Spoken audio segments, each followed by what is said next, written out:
Lady Rider on the TV. That's my impression of Mark Knopfler. How are you?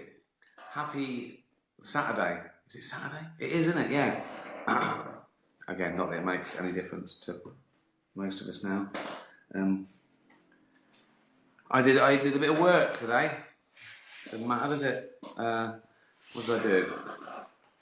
It's a very creaky chair, isn't it? This. I did. I was on TV Kev show on. Is it Talk? That was fun. That was it.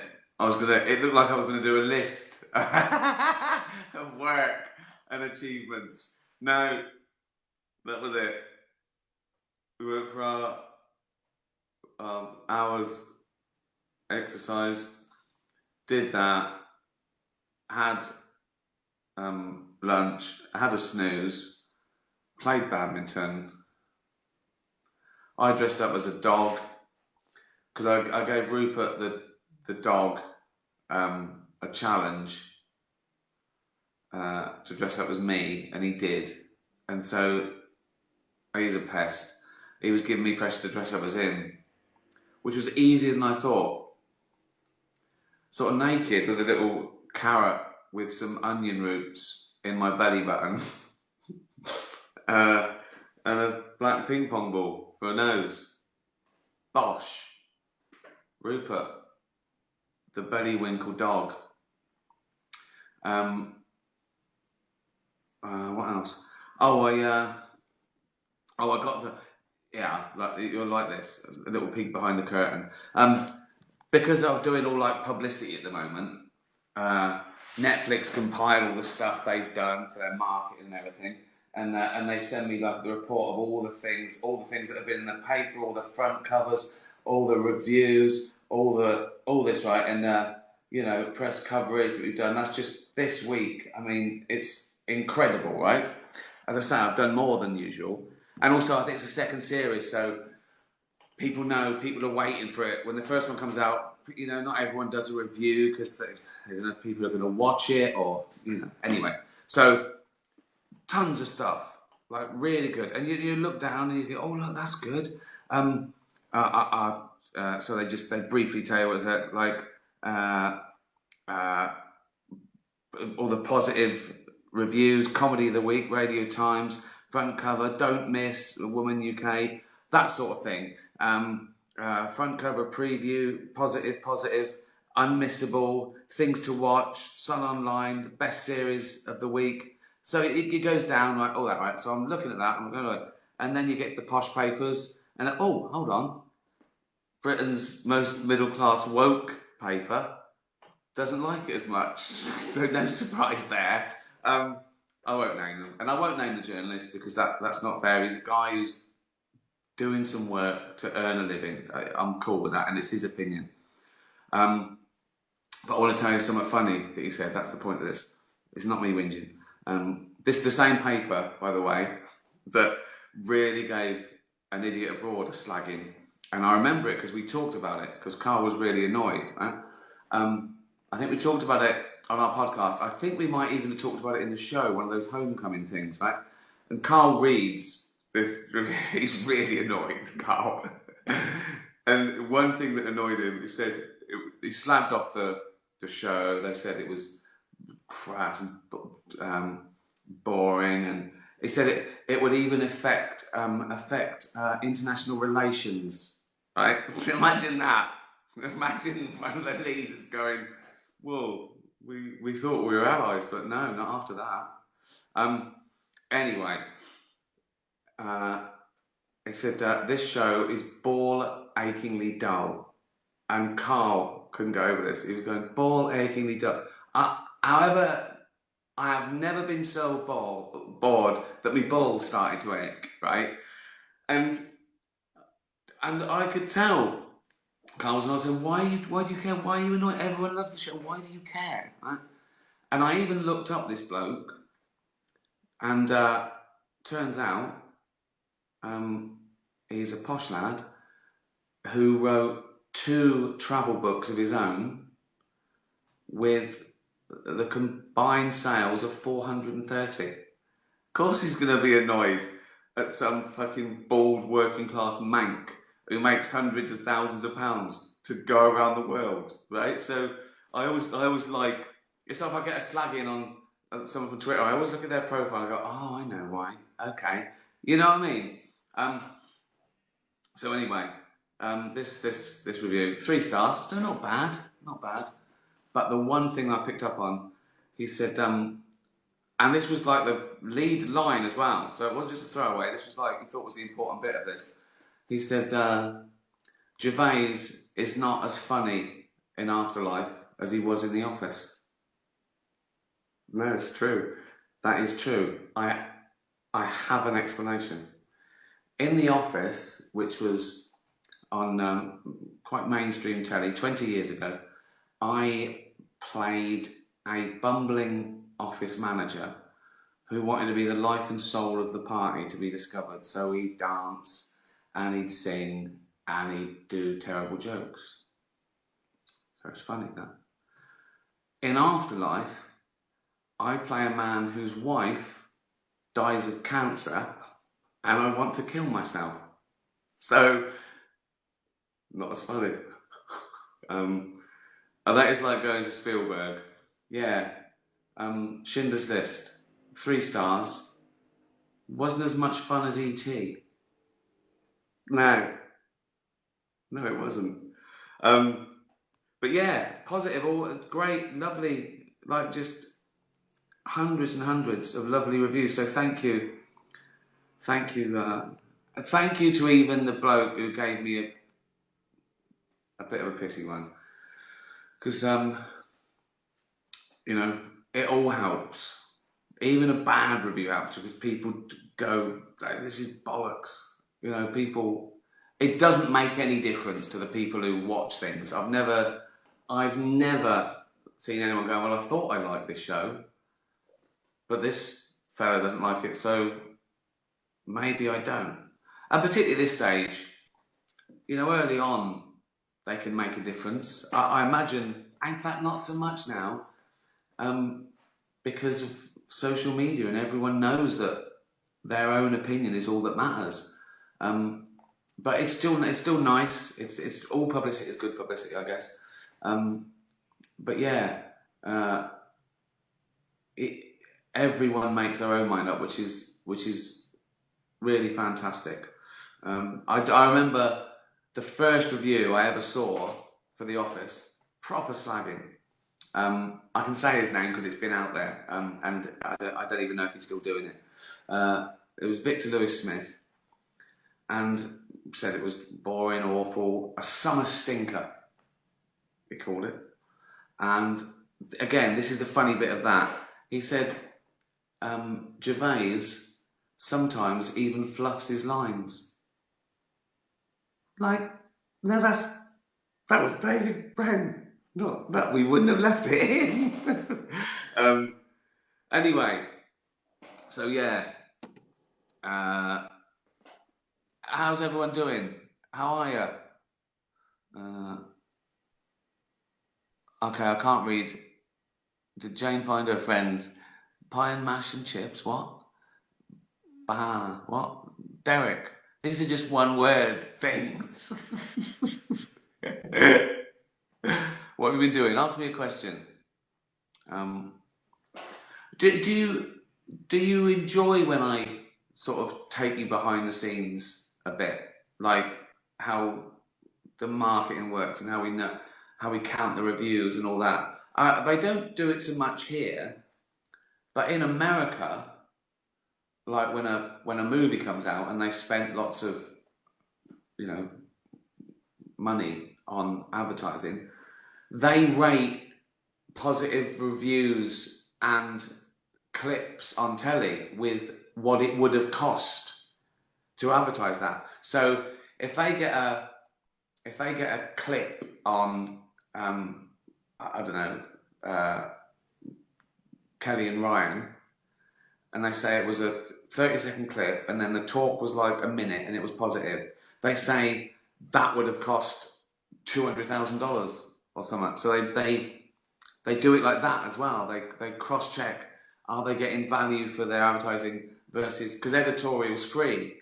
So the more I do, the less they spend on advertising, and that really comes into its own now. Like when I released tickets, we used to put up billboards and posters and take out adverts on. Now I just tweet, here's the link, and they sell out, and it costs nothing because I've got millions of people and they're my fans. So yeah, target marketing it's called. You just want me to do an impression of Gandhi walking past a drain with a cock sticking out of it, don't you? Okay, I'll do that. This is Mahatma Gandhi walking down the street and he suddenly sees like a big cock sticking out of a drain, right?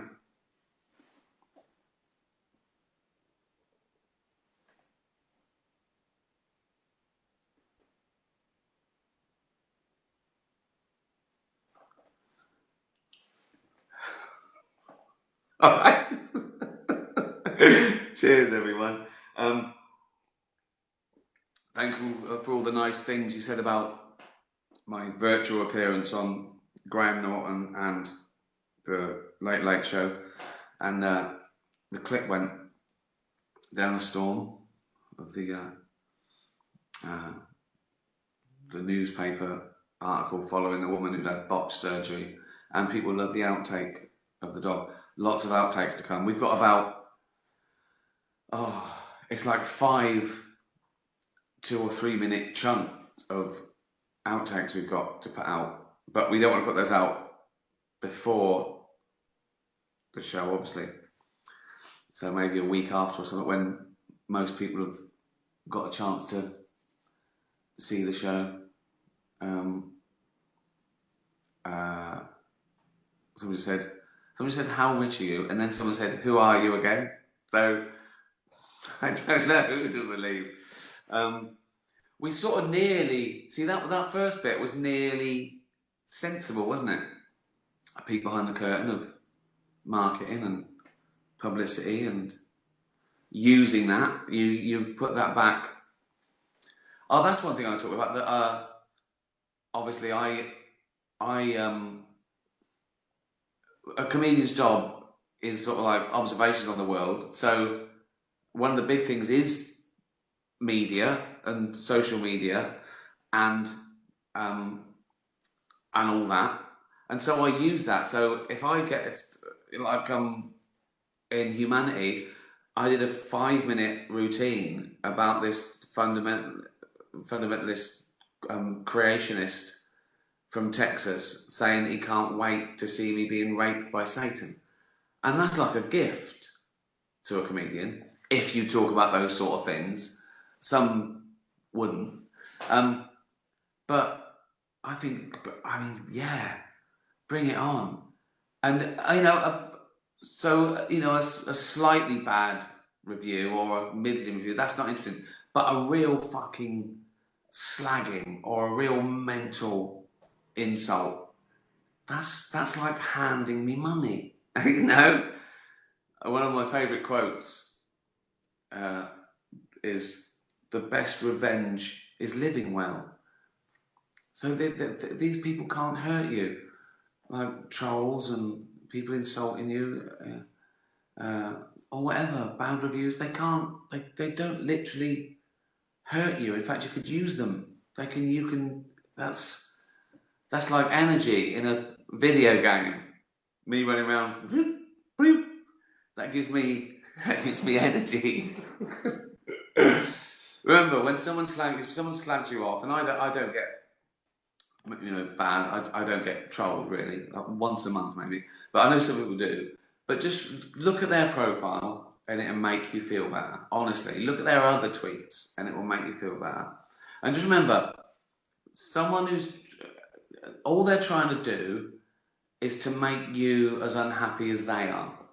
Don't fall for it. Just be happy.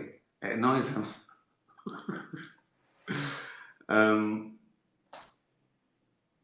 Any questions? Do tomorrow's address as Derek. Well, I sort of started with my hair brushed forward. Maybe I should do that haircut from now on because it's slightly more flattering. Because I'm receding and going thin. It's like I could advertise on that, couldn't I? Afterlife, Netflix, 24th of April. That's a good bit of space. That. Maybe I'll start doing the fringe. I'll tell you something I did do, right? And I might not go through with it.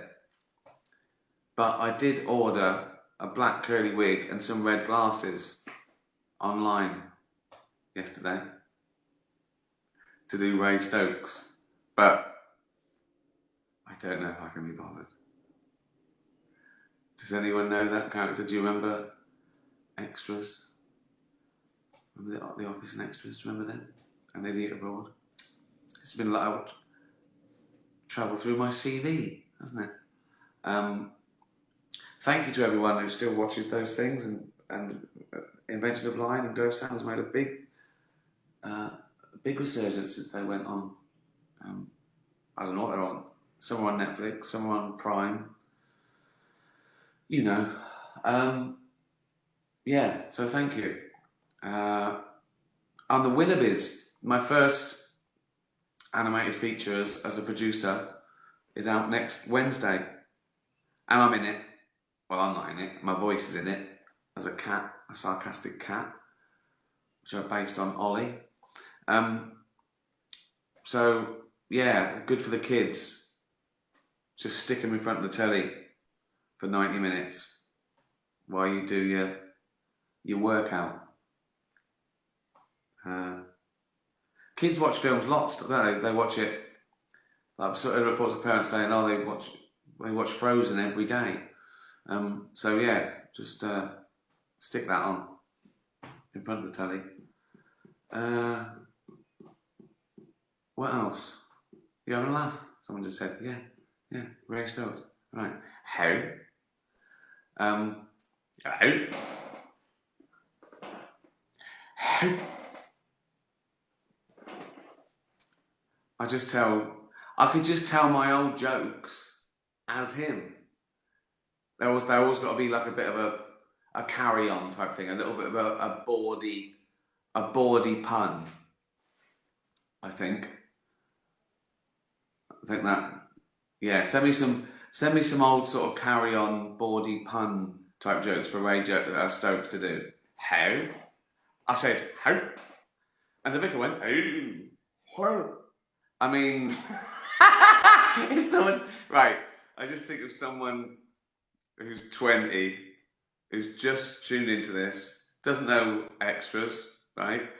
And I liked Afterlife, right? And they just started going, how?